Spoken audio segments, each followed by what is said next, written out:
right, now we're gonna connect the other seam piece to this new R2. Okay.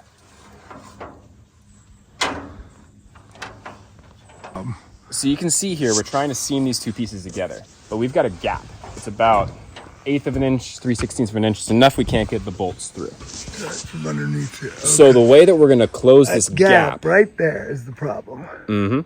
So we need to close that gap in order for this to fit together. The way we're gonna do that is we're creating a triangle with this truss. So if we can pull this corner of the triangle this way, it pulls the base together. So we ran a ratchet strap from this handrail to that handrail, and we are gonna clink it until we get it to sit nicely. So go ahead and film the bracket there. Okay, I'll put mine on the bracket and we'll hear it clanking away. All right. Get this started.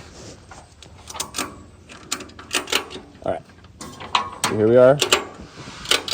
Oh, I see it. And there Oh boy, it is. it's already tied in. That looks nice.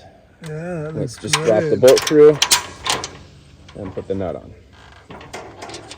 Now that's how you solve the problem if you have a gap between the two. Now the other problem that you have is an overlap that goes too far, which is what we actually had on this side. Now what just tells you that the bridge is just slightly out of square and the truss is bringing it back into square. So the way that you have to do that, instead of pulling the tops together, you have to push them apart to create enough space to get the seam bracket in there.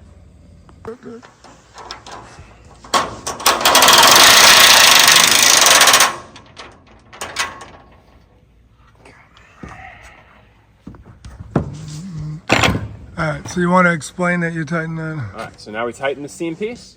We want to tighten the seam pieces as we go so that the rail stays one rigid piece as we add onto it.